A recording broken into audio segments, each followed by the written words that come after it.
your dice and move your mice. It's September 14th, and it's time to fake Ramble and Roll. The RPG podcast with a short attention span.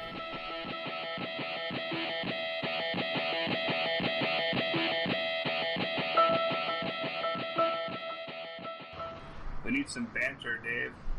Yeah. Banter and stuff. I can't believe what happened just the other day. Actually, I kind of do have a little bit of a story. I was just thinking about the world building stuff we're going to do today, and it occurred to me that that's going to be a topic we do later, but the underestimating your players. So I was just thinking about building the world I built for Lexi, and how I was like, she's 6, so I'll just be able to quick whip up a system and whatever, and we'll just do like kind of an episodic, one at a time, here, there, here, and she approached me and was like, Daddy, can we do a story? Because it's the Pokemon story game, so why don't we actually include stuff, like actual stories, like the TV show.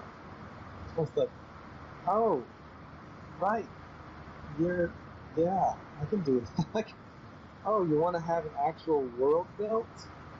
Right. Maybe we should do that. It's funny how you don't really think about things like that until you get to that moment where somebody's like, well, it's episodic, so what's happening during this episode? Yeah.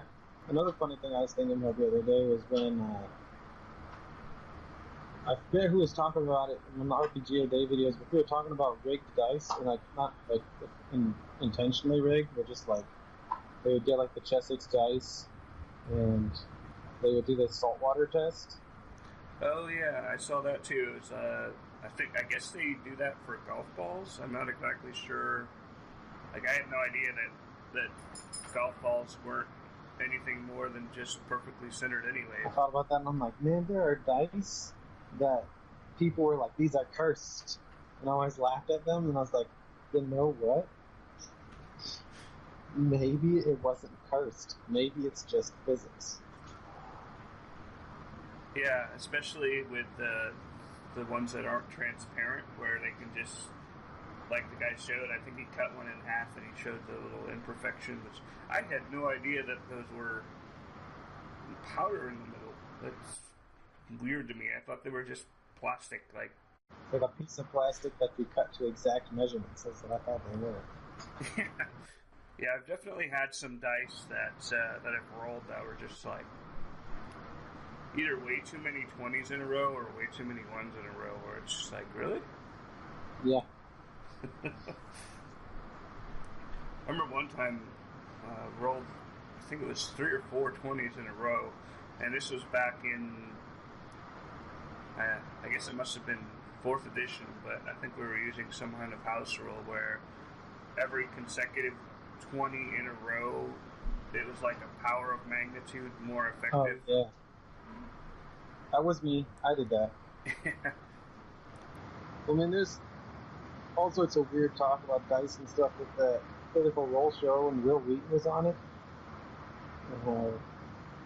He apparently he touched some dice, and they like instantly started sucking badly. Yeah, the Will Wheaton curse. It runs in the family too. On a sort of a pseudo-related topic, speaking of Will Wheaton, Star Trek.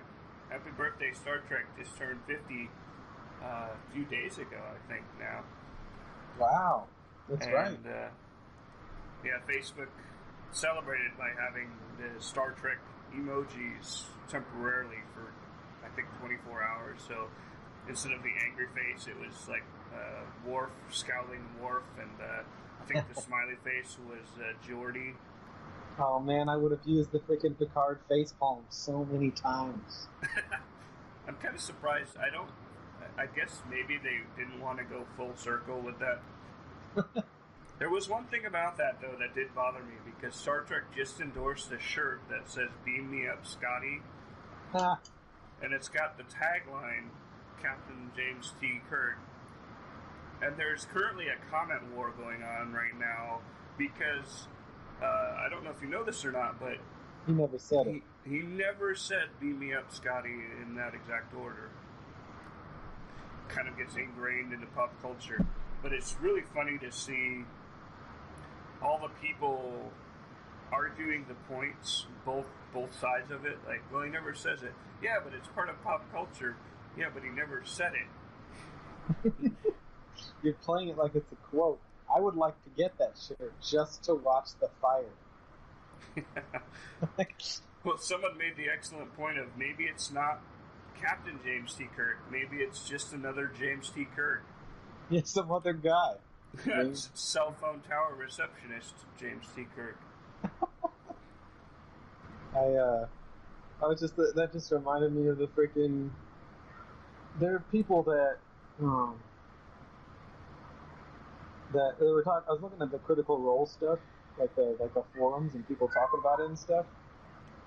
And there was a time a while ago where the DM Matt, he was playing as a character. There was a one-on-one fight between Grog the Barbarian, a main character of the party, and Kern the Hammer, which is like another opposing barbarian. They were in a cage match, and at the end of near the end of the fight, they were both almost dead, and Kern decides not to attack one turn. He takes a defensive stance instead.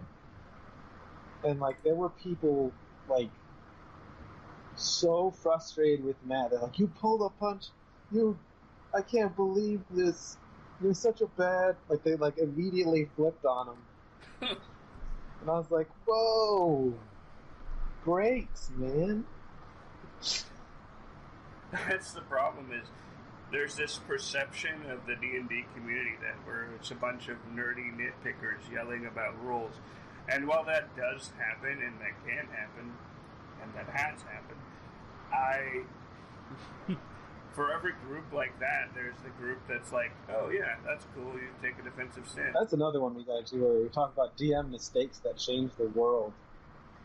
Like, yeah. I one time was playing with my old high school group, and I let my emotions get the better of me because this guy named himself Dick Punch McGee. And I just hated him so much.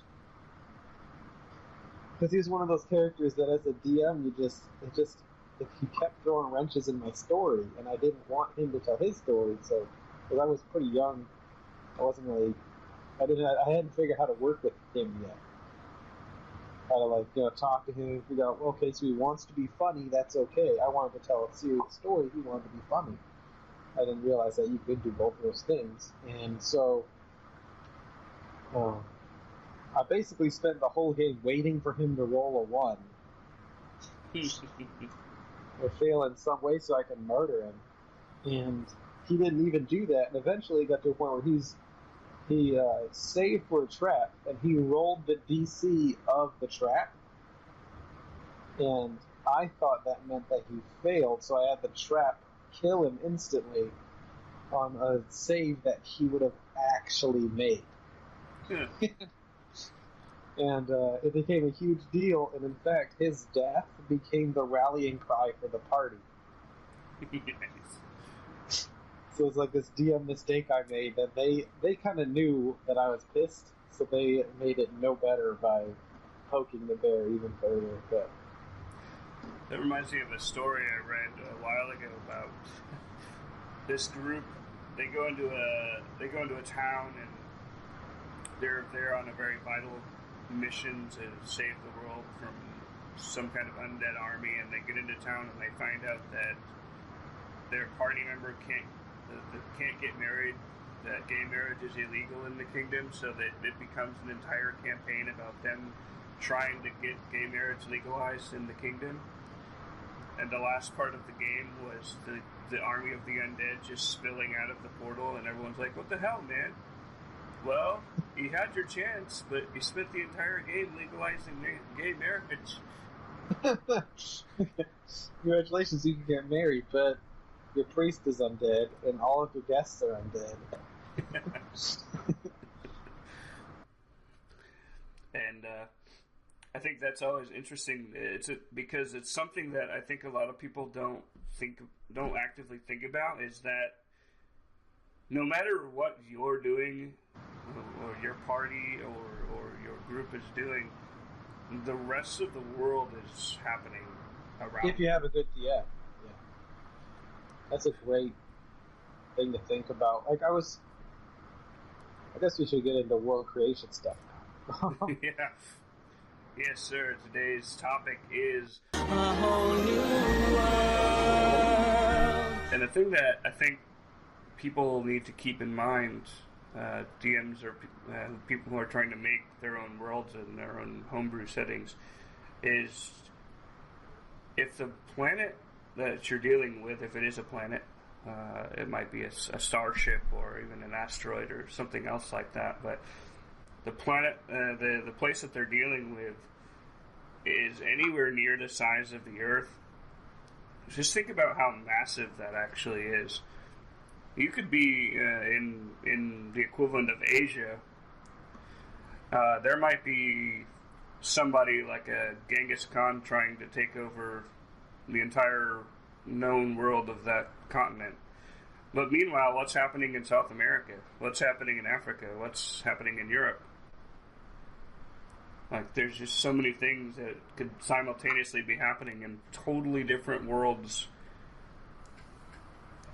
And not to say he didn't affect a huge part of the world and the entire history after the fact, obviously.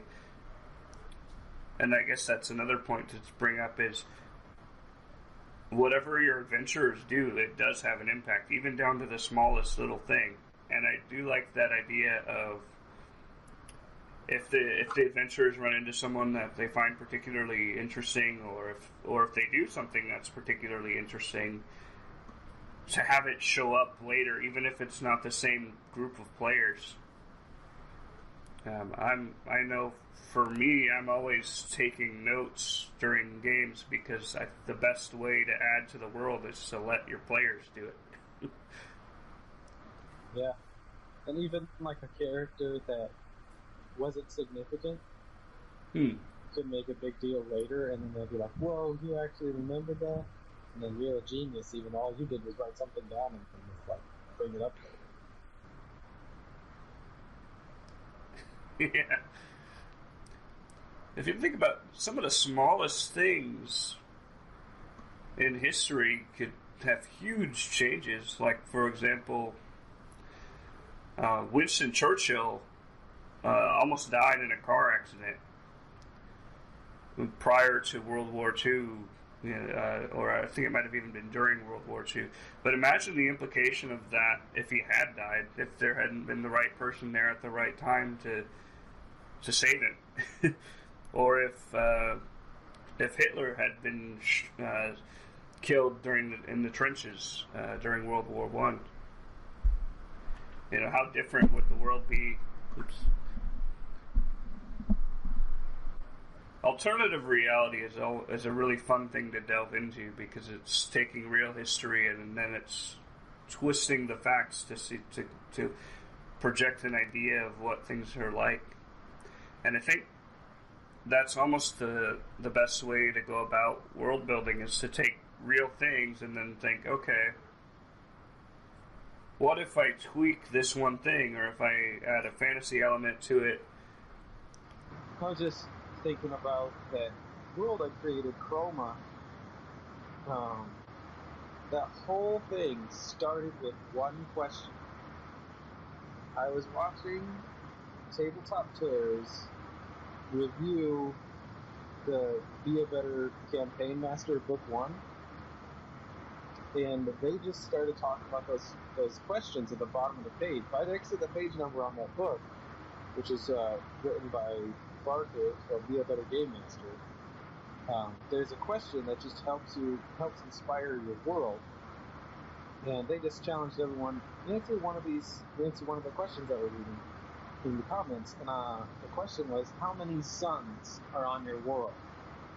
And I was like, because I'm a weirdo, I was like, 0. It's actually, the sky itself is luminescent, And then depending on the color of the sky, it changes everything about the world. Like the whole climate of the planet changes. Not really planet, but the world changes every time the color changes. Like green winter is when the undead come out. And blue winter is when it's like cold snap, super cold, frozen stuff. And that one question sparked all these ideas, and then I couldn't stop. So I spent like the next couple hours just ideas are flowing out of my head. And I think that's really the genesis of a lot of world building. I think it's just that one spark, like the main concept, the elevator pitch, I think is a good way of saying it, because I think the best fantasy worlds are the best, not even necessarily fantasy, but sci-fi, any genre, the best worlds that only exist in our minds can be summarized with a sentence, but then take an encyclopedia to describe in detail. Exactly. Yeah. And speaking on the whole world happening thing, I kind of created like a kind of almost like a timeline, basically like what things I want to happen in that world. And at first I was like, I had it all linear. I'd be like, okay, so I could have the adventurers show up in this continent, and then they're doing stuff, and eventually they'll kind of finish that continent, and then they'll go to the next one, and that'll happen over here. And I was like, what if I don't do that? What if every session or before every session I decide what each continent is doing or what's happening outside the players, and let them discover that on their own or not, and then if they decide to go to these other continents early, they can. That way, it feels a little bit less like the World of Warcraft. This area is this level, and then this area is this level, kind of thing. And I imagine in your world, with the way things are constantly changing, that there's got to be quite a bit of difference between that world and the world that we're familiar with. Yeah, it's interesting. I actually took from a lot of fiction, things that are established in fiction, and threw them into the world. Like the one of the rulers of one of the continent areas, I mean the whole continent. She's not really anything, but she has these. They're they're kind of like warforged, but they're not, because they used magic and they animated bodies. So it's like undead, but they act like warforged. So like robot undead, but and she gives them a number in the suit, like the 2 of clubs. There's a lot of 2s of clubs, but basically it's the whole military ranking system is similar to playing cards. And I stole that straight from Alice in Wonderland. So And that in and of itself opens up so many possibilities. Like, why is she obsessed with playing cards? What are the implications of that ranking system? Because it's a very cut and dry. There's only 12 ranks potentially, and then maybe something that would be considered above that even. And then that opens up a whole separate thing too of how does someone deal with an army of undead drones, for lack of a better term. it's and that's just like one facet of one of the things I was like thinking of putting in. It's also weird how while I'm creating the world, right, I'm playing games with my daughter, and I'm watching things online, and I'm reading, and every one of those things seems to seep into my world. Like I was thinking of putting in like some kind of Triforce kind of thing, because I was playing Link, I was playing Legends of Hyrule with my daughter. I was like, oh, that'd be kind of cool if there was some kind of relic that came in 3 pieces I could put in my world, make it interesting. I don't know where I'm going with that, but I'll figure it out. I'll probably do something with that. Sounds fun. But I think that's where a lot of creativity comes from, is just hundreds of different pieces of inspiration kind of coagulating into one thing, one living thing that, for example, the Game of Thrones, the map of Westeros is actually the map of the UK upside down. That's cool. And the Red Wedding is actually based on something that happened historically, where it wasn't exactly the same thing, but I'm not going to get into too many spoilers, so I'll go ahead and Talk about and small leave it at events that. occurring that change everything. Yeah. Hashtag spoiler-free podcasting. Do you find when you're creating your world, do you think about eras, or do you think about the whole thing from beginning to end? Well, I wanted to have the players experience 3 different worlds in one almost. And so I have each continent is separated by a sea that is in some way very difficult to overcome, very difficult to cross. Just creating a huge barrier between them, but it's one that you could cross. Like, one of the seas is actually made of undead creatures. So, it would be extremely difficult to just...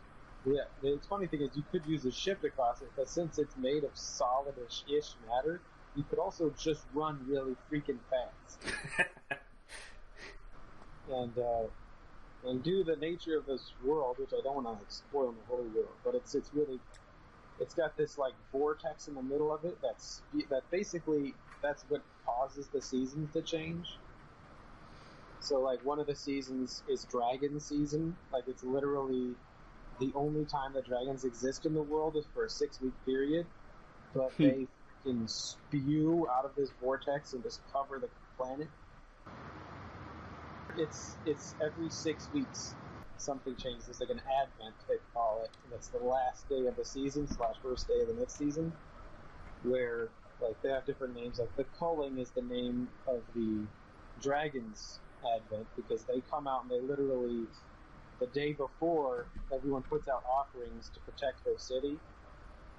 And essentially, if the dragon's still hungry after it finishes your offering, it's going to take a bite out of your town.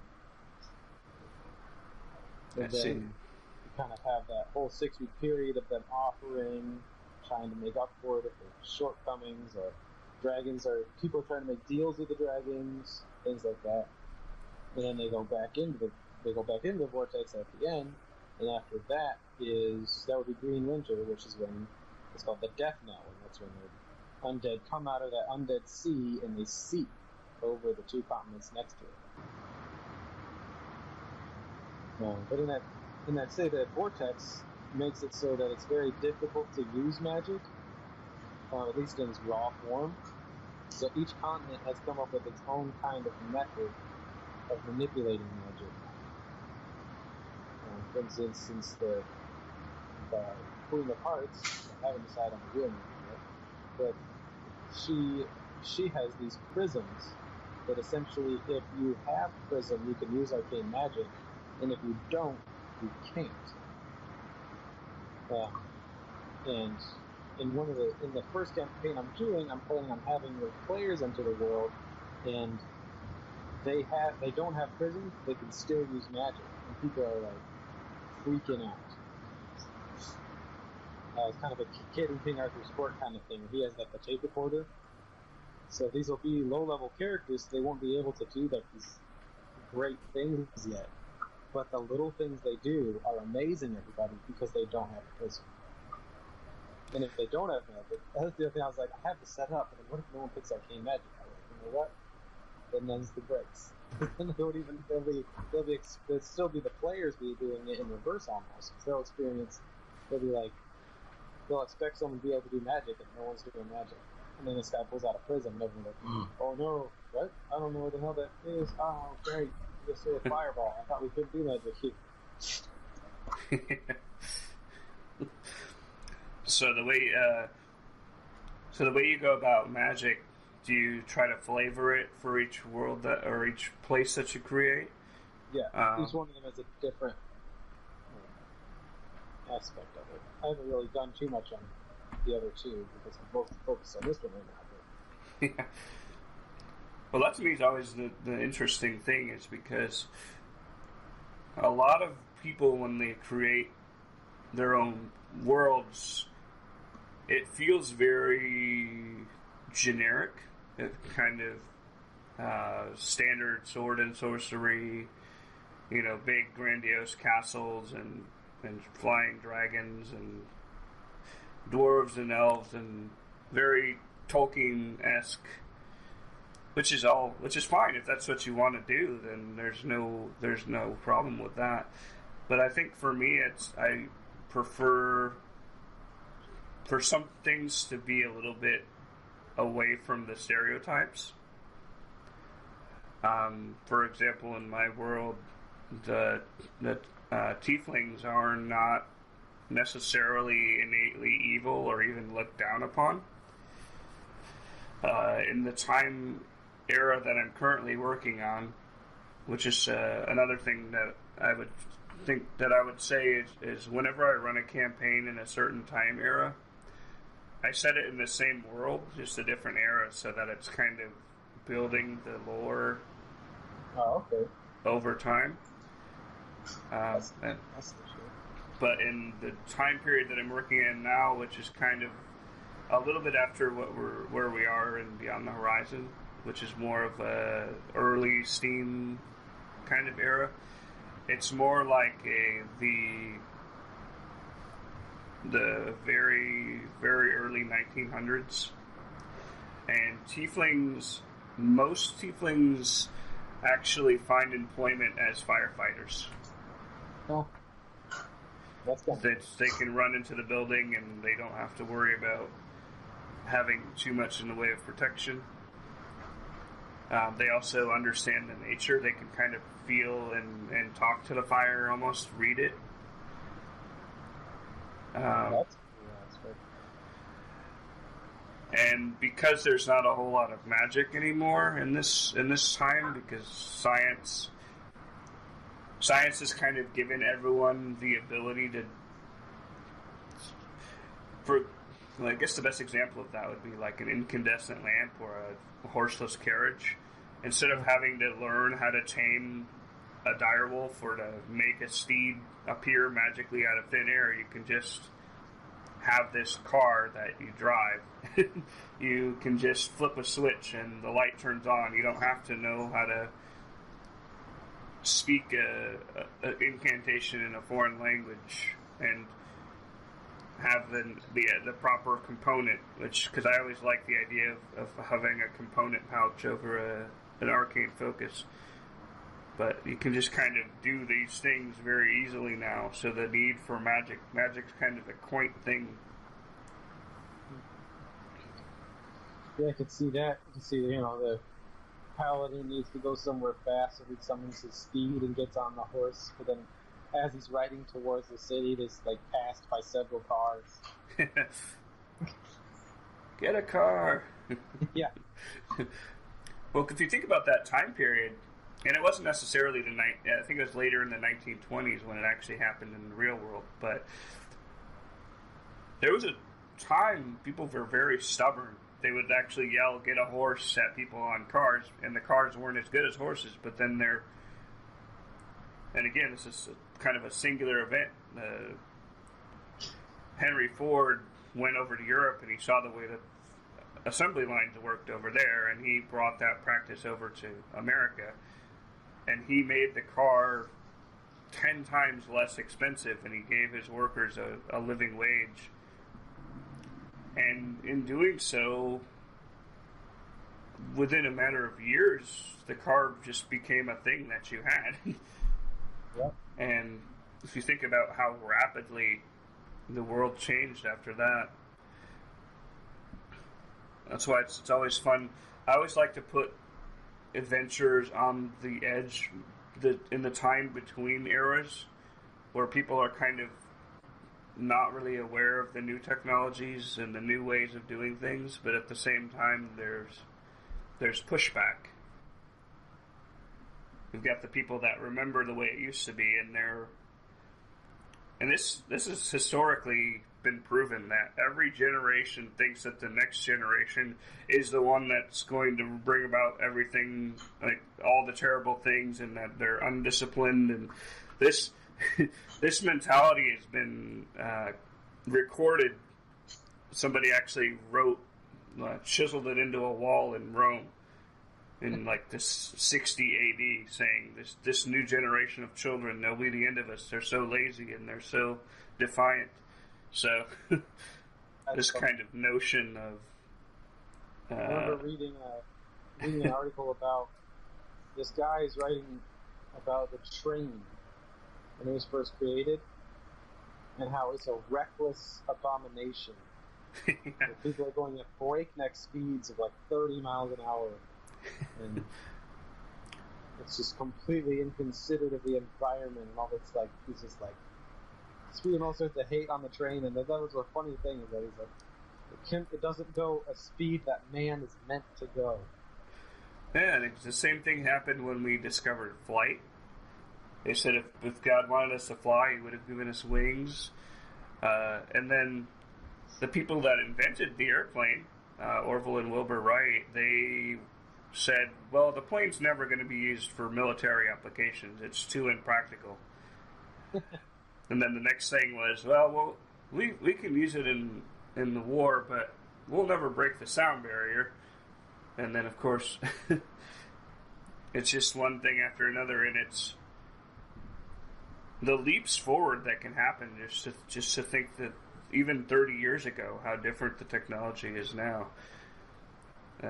It's definitely fun to think about that implication in the fantasy setting too. Or even if you had a game that was set in more of a science fiction setting, imagine being on a ship, and then, well, your entire ship and crew are obsolete. You've all been replaced by this newer model. You know, even the implications of that. That would be a fun thing, like that would be kind of a fun, almost Firefly kind of thing, where you're flying around in a ship that's like totally outmoded, and you're trying to find parts. That's kind of an interesting survival setting, almost. Like, the space is vicious, so yeah, it's a lot more dangerous, and it's a lot more empty than people realize. Yeah, so if you're in this ship and you're trying to find parts, and parts are rare and rare, but you're never going to make enough money to get a new ship. So that adds a whole other aspect to the whole, fantasy setting. So if you want to do survival fantasy, which is what a lot of My World is, you have to think about ways for food, ways for water, and if you're doing a sci-fi, you can do the same thing with parts, even if you have a replicator that makes it so that food is infinite. Okay, Yeah. but what keeps the replicator running? Exactly. And I think that's part of it too, when you're world building, is to think about what your main genre is going to be. And at least it helps me to kind of narrow down, okay, what are some things that people are going to expect here, and what are some things that you would never expect to see? And I think it's more fun to kind of pluck things that are that have no business being there at all, and kind of throw them in. Like, Firefly is a perfect example. It's a Western sci-fi show. Yeah, that was so cool. When I first heard about it, my dad told me about it, and I was like, that's so cool, because you've never seen anything like that. And I think that's the key to making a memorable world, is to take something that is familiar and throw some unfamiliarity into it. I've actually got a few games that you can get on Steam for relatively cheap that I think help make kind of the world map and maybe get an idea of the way the various races interact with each other. Is this an aggressive race? Is this a peaceful science base? The game Endless Legend and the game Civilization 5, both of which are very frequently on sale for less than $10, and both are excellent games, and they're just to have, let alone for this reason. But Civilization 5 and Endless Legend have excellent map creation software where it generates a world just with a click of a button. And it's not only a world, but you've got these luxury resources and these rivers, and in Endless Legend you've got these fantasy resources that work really well, and these fantasy nations that are kind of like city-states that exist that are really good sources of inspiration, because it's not your typical everyday stuff. You've got these giant lumbering golems that wander around. You've got these wraiths, these kind of drow-like spider people, and what I like to do is when I'm playing those games, I think about, okay, well, in my setting, what about this can I use? Okay, this guy's got a whole bunch of luxury resources and he's aggressive. Maybe this is like in my world, this would be an elf king who's very territorial because he knows he has these resources that no one else has, and he knows that these people have been trying to get to them for years and years and years. And then you just kind of take that idea and you go with it from there. And so I find a lot of help in those two games, both as kind of passively thinking about it and then actively, writing down ideas that come to me as I'm playing them. Yeah, that's pretty cool. I never thought of using those as map building tools, and I actually never heard of Endless Legend, so I'm definitely looking into that. That sounds really, really wild. It's nice too because they both follow the laws that a real world would follow, the rules of plate tectonics, and there's going to be mountains here, so the river's going to have to flow this way. There's going to be desert here because it's closer to the equator, so everything kind of makes sense automatically. You don't have to think about the geography of it either too much. Yeah. Well, for my world, I actually personally used the Be a Better Campaign Master supplement from Absolute Tabletop, written by Barker from Be a Better Game Master.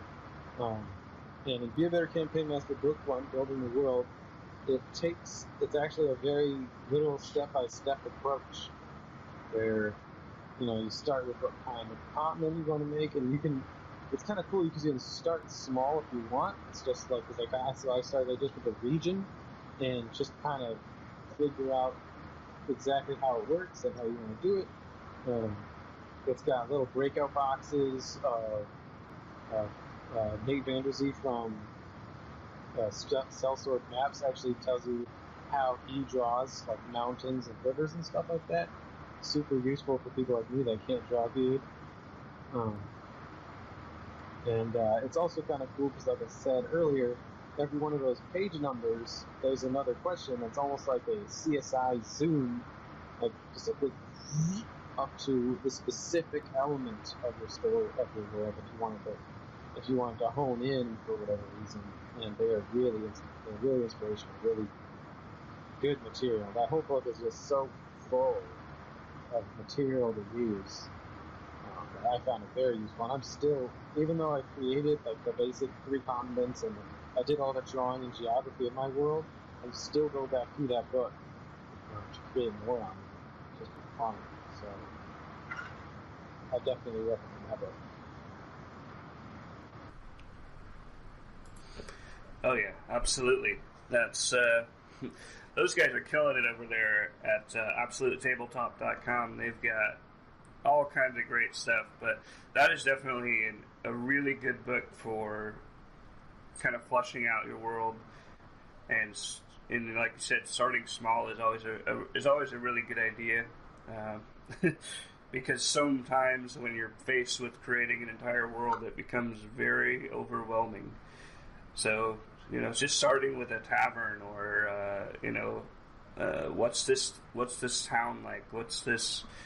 Okay, well, you know what the town is like. What's it like outside of the city limits, and kind of go from there. So it's definitely a very good book. I'm looking forward to the other parts of that series as they come.